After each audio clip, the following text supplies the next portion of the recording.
Today's laundry day. I'm back at the laundromat for the first time. A little stressed out about that, but I'm being careful and sanitizing my hands, wearing the mask.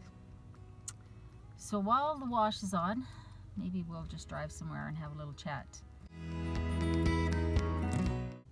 I was gonna video outside today, but it's actually really windy, so I think I'll do it in the car and have people that go by me just think I'm weird. Let's get to the topic of the video today, which is how did I pay for my tiny house build? I'm going to tell you how I did it. I don't have all the details and information on different financing options and things like that, because really it depends on where you are and the lenders that are available to you. All I can do is talk to you about what I did. So I'm going to do that in this video.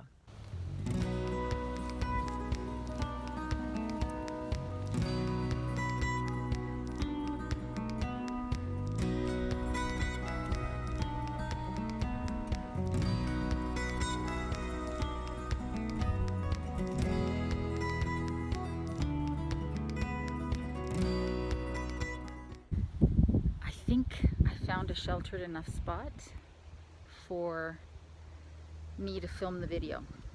We'll see. Hopefully it's not too windy for you, and hopefully the lighting's good. I think I should have brought my tripod. That would have been a smart thing to do. Okay, I'll get up nice and close. I apologize for, well, the nice and closeness.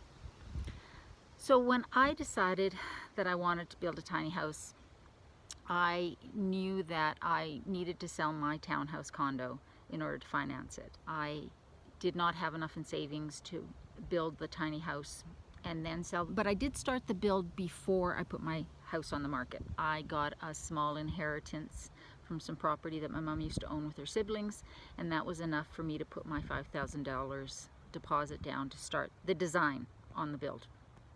That allowed us to start working on the floor plans and doing some of that fun stuff that I had just been dreaming about up until this point. My builder and I started that process. So that $5,000 was a design deposit that then got taken off the price of the house.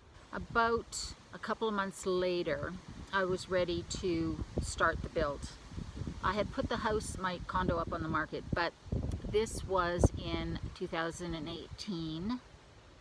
And the housing market in Calgary is not very good. It's definitely worse now, and it certainly wasn't very good back then. The problem was that I didn't have a choice.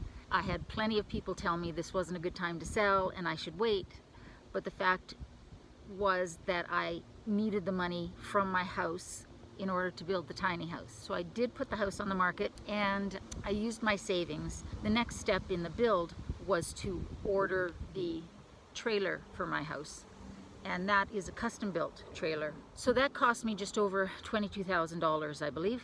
That came out of my savings. It took a long time to sell my condo, 4 or 5 months to sell the condo, and I didn't get anywhere near the price that I would have gotten a few years earlier. So that meant that I was going to need a little financing as well, so I have a small loan. But it also meant that I would need some bridge financing from when I needed to put additional money down for the next step on the build and when I was going to get my money out of the house. I approached my regular bank. I bank with RBC, Royal Bank of Canada, and I approached them for the loan. I thought that given I had my accounts there for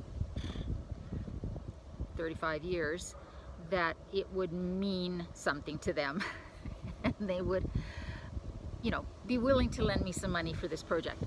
They were not. They wouldn't lend money for anything on wheels, not even an RV. So then I started phoning around to see what I could find. Even the places that would have lent me money for an RV loan weren't willing to lend me some money for the tiny house because it didn't fall into their criteria of what an RV was. The next thing I did was reach out to my builder and ask her if she had any suggestions. My builder's suggestion was to approach her bank. Her company banks with Alberta Treasury Branch, ATB, here in Canada, actually in Alberta. Because they already knew the business, they knew what she did, they would be more comfortable with lending me some money until I could get the equity out of the house. I had approached ATB here in Calgary, and the manager that I talked to didn't understand what I was building and couldn't wrap their brain around it. And they said they would be willing to lend me the money, but only after I had a confirmed sale on my house. That wasn't going to work for me. Jen's idea of reaching out to her bank was brilliant. So I reached out to her branch manager at her bank in Lethbridge, and he was more than willing to help. Interestingly, at the time, and this was a couple of years ago now, and I assume that other banks have caught up, but like I say, I don't know, so there's no point in asking me this question in the comments. I don't know what other banks are doing, but at the time, ATB already had a written guideline for lending to people who were building tiny houses on wheels. That meant that there was a structure and he wasn't having to create one. And so I actually worked with him directly, and he was really helpful. One of the things that was required was a substantial amount of your own money down before they would lend you money. That wasn't a problem for me, because at this point I had not only put my design deposit down, paid for the trailer, but I had also, out of my savings, put the next deposit, like after the trailer. So I had a substantial percentage of the total cost already down. I can't off the top of my head remember what percentage that was, but what I will do is I'll put it on the screen.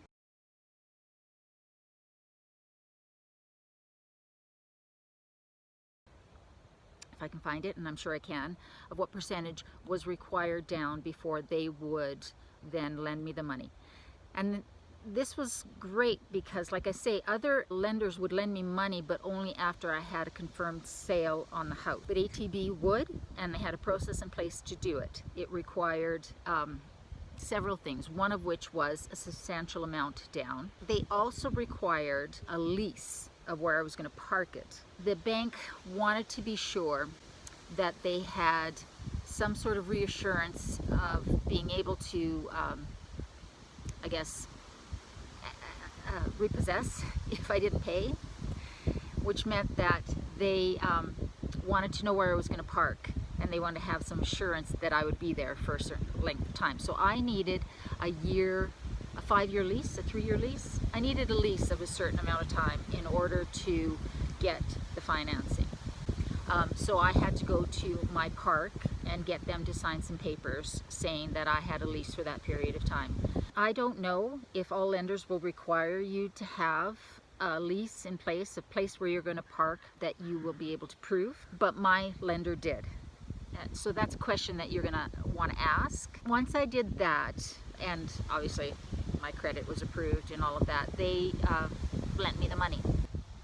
I'm going to walk back to the car because it is quite windy out here. We're almost at the end of the story anyways. After I was approved for the loan and I received my funds, I finished building the house. Shortly after that, I got an offer that I accepted on the house in April. By the end of May, I had my money from the house. I still have a small loan because I didn't get what I, would have gotten a few years prior for my condo, because the housing market in Calgary was just so depressed. It won't take me long to pay down that loan. But I did need that in-between financing, and a lot of people will. Some people won't actually own a place that they can sell at all, and so they'll need quite a bit more financing to build their tiny house. Be aware that, at least in my case, the bank required a much higher down payment on this home that I was building than you would need if you were building a sticks and bricks foundation built house. I'm sure it's because of the fact that they're mobile and somebody can take off with it and default on the loan potentially. A lot of builders now, tiny house builders, are actually providing financing. I'm sure through a third party, but they've already got that arrangement in place.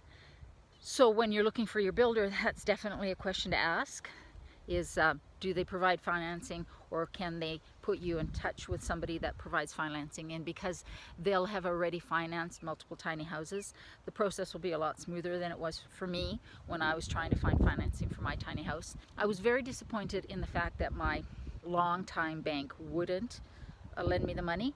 They would lend me money, but only once I had my home sold.